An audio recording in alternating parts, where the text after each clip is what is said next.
வணக்கம். நீங்கள் இணைந்திருப்பது வீரகேசரி இணையதளத்துடன். வவுனியா நகரசபைக்கு 6 அரசியல் கட்சிகளும் 3 சுயேட்சை குழுக்களும் போட்டியிடவிருப்பதாக தேர்தல் திணைக்களம் அறிவித்திருக்கின்றது.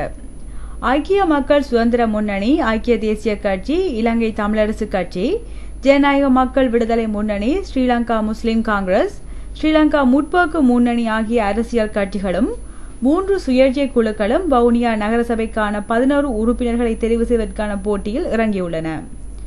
ஐக்கிய மக்கள் சுதந்திர முன்னணியின் வேட்புமனுவை தாக்கல் செய்வதற்காக அமைச்சரும் அந்த முன்னணியின் செயலாளருமான சுசில் பிரேம் ஜயந்த மற்றும் அகில இலங்கை முஸ்லிம் காங்கிரஸைச் சேர்ந்தவரும் அமைச்சருமாகிய ரிஷாட் பதியுதீனும் வவுனியாவுக்கு வருகை தந்திருந்தார்கள். இவர்களுடன் இபிடிபி கட்சியின் வவுனியா மாவட்ட அமைப்பாளரும் வேட்பாளருமாகிய சிவன் சிவகுமார் உட்பட பலரும் வருகை தந்திருந்தார்கள். ஐக்கிய தேசிய கட்சியின் வேட்புமனு அந்த கட்சியின் செயலாளர் திஸ்ஸா அத்தநாயக்க மற்றும் நாடாளுமன்ற உறுப்பினராகிய டாக்டர் ஜாய்ல ஜெயவர்தன ஆகியோரினால் தாக்கல் செய்யப்பட்டது. இலங்கை தமிழரசு கட்சியின் சின்னத்தில் தமிழ் தேசிய கூட்டமைப்பின் நாடாளுமன்ற உறுப்பினர்களாகிய என் சிவசக்தி ஆனந்தன், வினோ நோகராதலிங்கம் ஆகியோர் வேட்புமனு தாக்கல் செய்தனர். ஜனநாயக மக்கள் விடுதலை முன்னணியின் சார்பில் அதன் தலைவர் டி சித்தார்த்தனும் முன்னாள் நகரசபை தலைவராகிய டி லிங்கநாதனும் வேட்புமனு தாக்கல் செய்தனர்.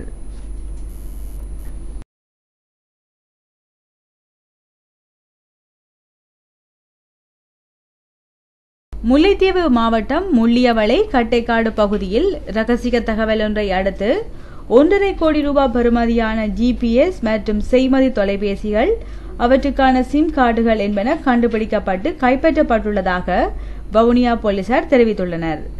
பனைமரம் ஒன்றின் மீது இவைகள் ரகசியமாக ஒளித்து வைக்கப்பட்டிருந்ததாகவும் போலீசாருக்கு கிடைத்த ரகசிய தகவலை அடுத்து அங்கு சென்ற வவுனியா போலீசார் இவற்றை கைப்பற்றி இருப்பதாக தெரிவிக்கப்பட்டுள்ளது. 39 ஜிபிஎஸ்கள், 12 தொலைபேசிகள், அவற்றுக்கான 13 சிம் கார்டுகள், 44 கம்பஸ்கள், 6 தொலைநோக்கி கண்ணாடிகள், 14 தோட்டாக்கள் என்பனவே இவ்வாறு கண்டுபிடிக்கப்பட்டிருப்பதாக தெரிவிக்கப்பட்டுள்ளது. சிரேஷ்ட பிரதி போலீஸ்மா அதிபர் நிமால் லியூகே, வவுனியா பிரதி போலீஸ்மா அதிபர் ரவி விஜய குணவர்தன, வவுனியா போலீஸ் அத்தியட்சர் ரன்மல் கொடித்துவக்கு ஆகியோரின் வழிகாட்டல்களின் உத்தரவுகளின் பேரில் வவுனியா மாவட்ட குற்றப்பிரிவு போலீசார் 59ஆம் படைப்பிரிவின் தளபதி மேஜர் ஜெனரல் நந்தன உடவத்தவின் ஒத்துழைப்போடு இந்த பொருட்களை கைப்பற்றப்பட்டுள்ளதாகவும் தெரிவிக்கப்படுகின்றது. மேலதிகமான செய்திகளை உடனுக்குடன் தெரிந்து கொள்ள வீரகேசரி இணையதளத்துடன் இணைந்திருங்கள். வணக்கம்.